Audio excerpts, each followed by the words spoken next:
Hi, magandang araw po sa inyong lahat, and for our second reading of the day today, tingnan naman po natin kung ano po ang makikita natin sa second reading of the day ngayong araw na ito ng Biyernes. A very powerful reading for each and every one of us. Napanood niyo na po ba yung ating first reading kanina na ini-stalk ka, kahit nakabla ka ay nai-stalk ka po ng partner mo dati at ng kanyang third party sa ngayon, and sa mga may mutual friends kayo po ay pinagtatanong-tanong din, ano? Okay, so pili na po tayo dito ngayon ng 10. 1 2 3 4 5, 6, 7, 8, 9, and 10.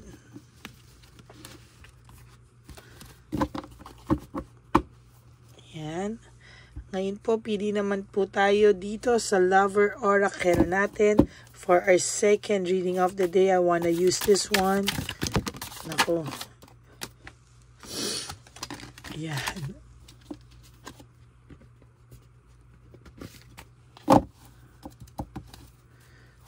Gusto ko pong gamitin ito, no, para po sa ating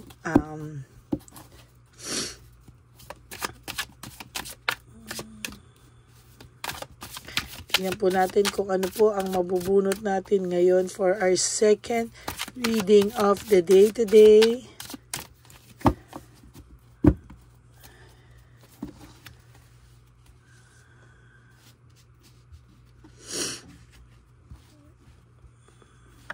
Yan. So, bunot po tayo. 1, 2,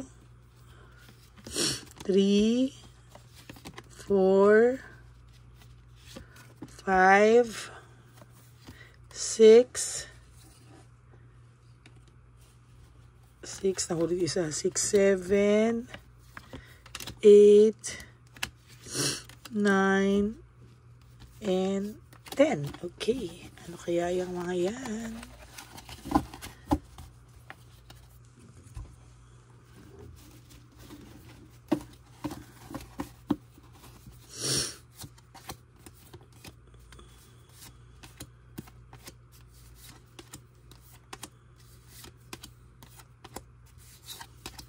Huwag niyo po itong i-skip. Dito po tayo kumukuha ng koneksyon sa isa't isa.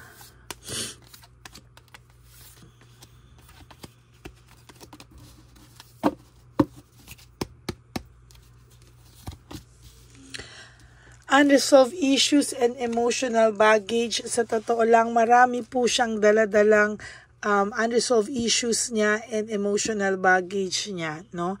Sa totoo lang po, marami po itong iniisip, no? Marami pa siyang mga daladala sa sarili niya na hindi niya po talaga malimutan, ano?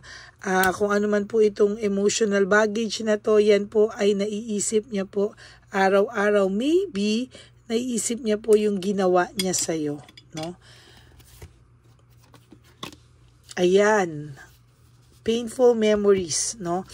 Ayan, so yan po, yung painful memories, yan po siguro yung daladala niya, yung nabigay niya po sa'yo na painful memories, because you really deserve to be loved, to be treated in the right way, pero nasaktan ka po niya ng sobra, at ito pong painful memories, or siguro lagi niya po naisip na nasaktan ka niya, kaya daladala niya po yan sa araw-araw. Yung painful memories po yan po ang iniisip niyang na-retain sa'yo, at kesa po dun sa kanyang sa magagandang alaala nyo, no? So, dala-dala niya yung painful memories na nagawa niya sa'yo.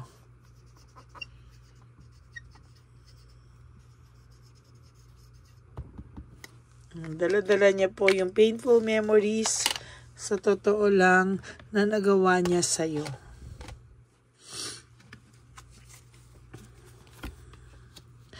everything in life is connected. Sa totoo lang po, konektado po lahat dito, no, sa sitwasyon na to ay konektado po talaga ang lahat. As a matter of fact, talagang kahit ano pong gawin niya, saan man po bumabalik po sa kanya, lahat po ng ayan, no.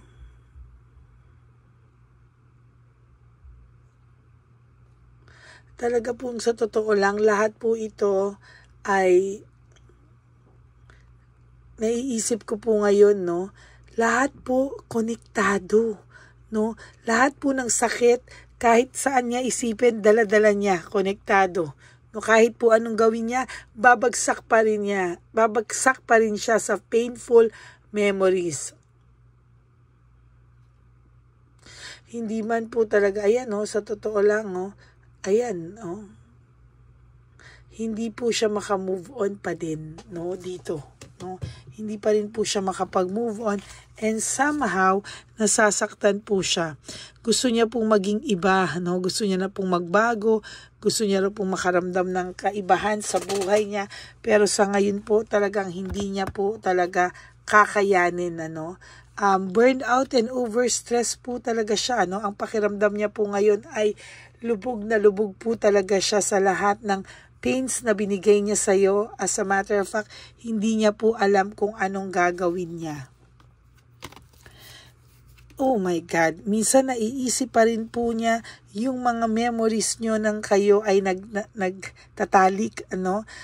Minsan po kasi pag nag-aaway kayo, tapos po bigla kayong magaganito, no, at magbabati kayo, parang namimiss niya po yung ganong feeling na may feeling of intimacy sa'yo. This is not in a bastos way, but yung intimacy niyo po ay namimiss niya po talaga. Ngayon po ay nawalan siya ng direksyon, panay conflict daw po ang nangyayari sa buhay niya, and somehow po hindi natin masisisi kung bakit siya nagkaganyan na lack of direction, because kasalanan niya po yan, ano.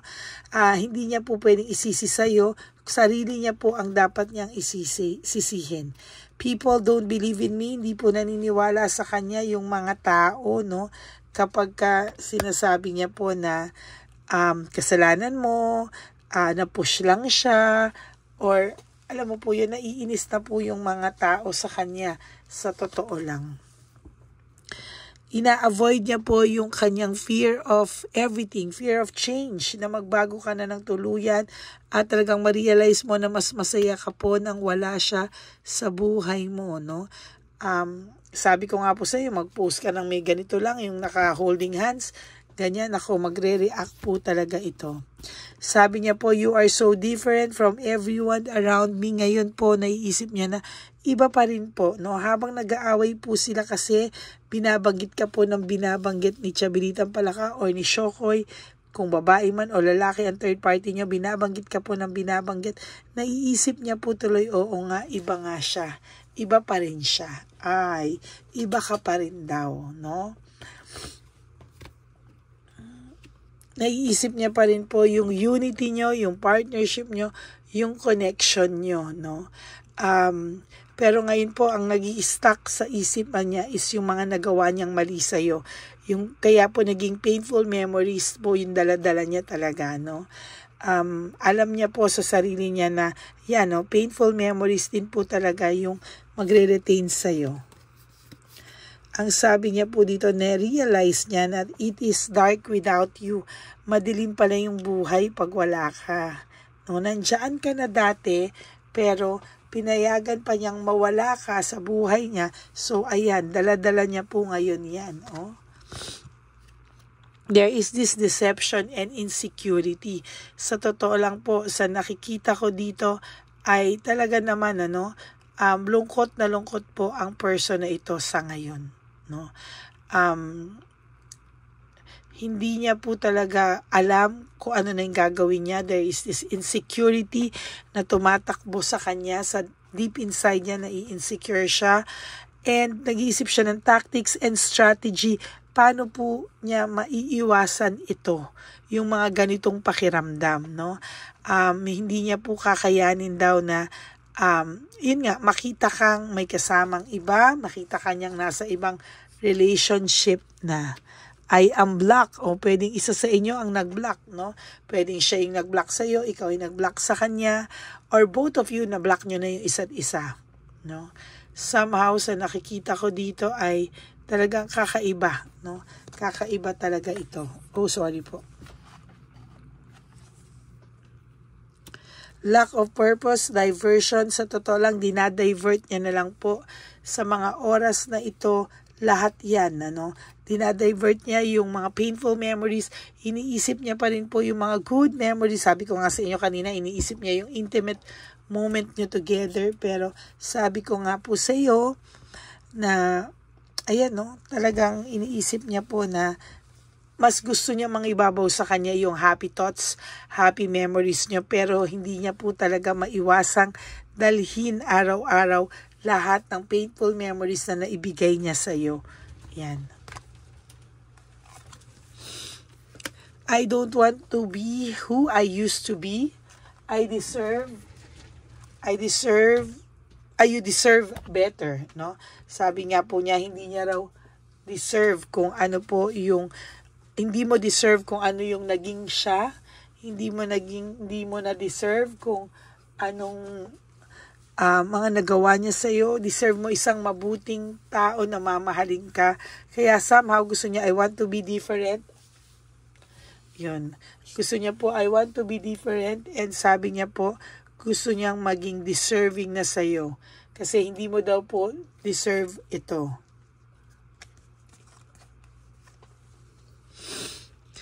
There is this home celebration, ano? Sa totoo lang po, may home celebration akong nakikita dito.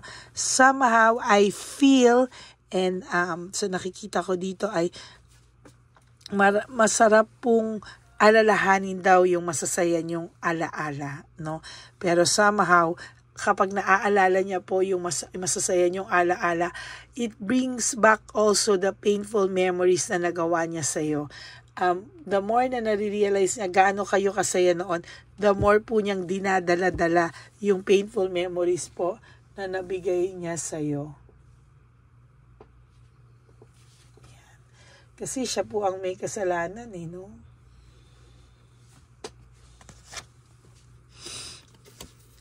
The heat between us is intense. Sa totoo lang po, ayan, no,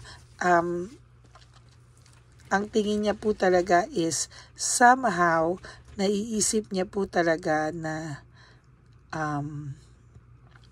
nagkaroon kayo talaga ng matinding sakit, nagkasakitan kayo, or siya yung nagbigay sa iyo ng matinding sakit, no? Alam niya kung gaano ka naging mabuti sa kanya.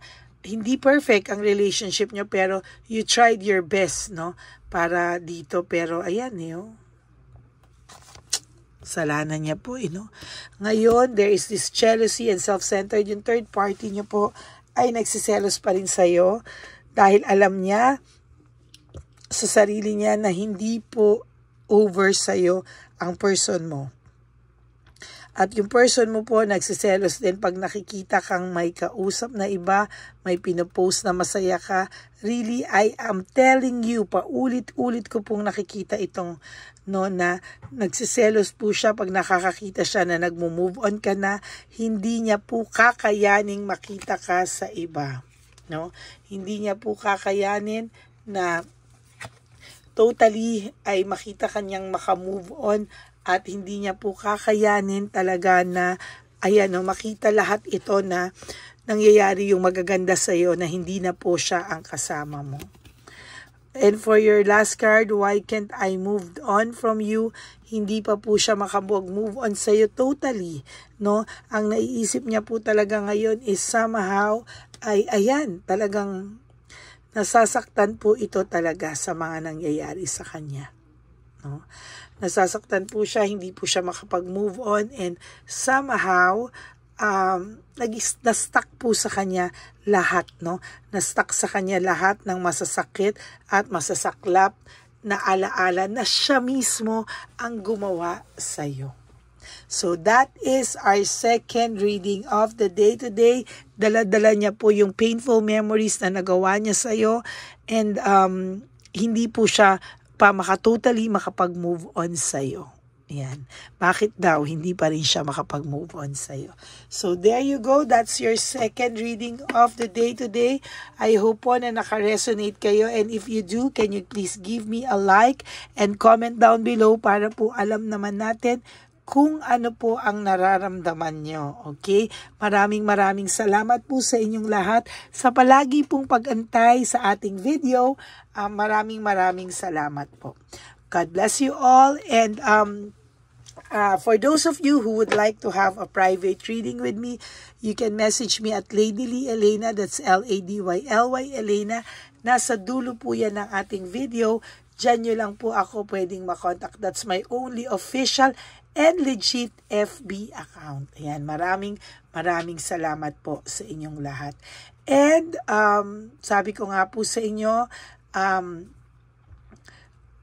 dun po sa magbibigay ng super thanks for this video, I would really love and be grateful and be thankful for that. Marami po ulit salamat sa inyo. And God bless you everybody and everyone. Okay? Sa aking mga loyalistang, solid Lady Elena friends, family and subscribers, I love you all from the bottom of my heart. Lagi ko pong ipapaalala sa inyo mga kapatid na life is too short. Don't make it shorter by stressing yourself from all the pains and the heartaches na binigay sa inyo ng kahapon. Just surrender everything to the divine universe and just let go and let God write your life and love story. I will be back for another set of reading. Huwag po kayong malulungkot. At ako po ay magbabalik. At sabi ko nga po sa inyo, just live one day at a time. Huwag niyo pong problemahin ang mga susunod na araw. Ngayon muna po tayo, mag-stick muna po tayo sa ngayon. At just survive for today, okay? God bless you all. I love you. Please, no skipping of ads po. Tulong nyo na po yan sa ating channel. God bless you everyone. I love you all and good morning and good afternoon sa inyong lahat. Mamaya, good morning, good afternoon, and good evening na sa third reading of the day. Okay? Bye-bye po. I love you all. God bless you.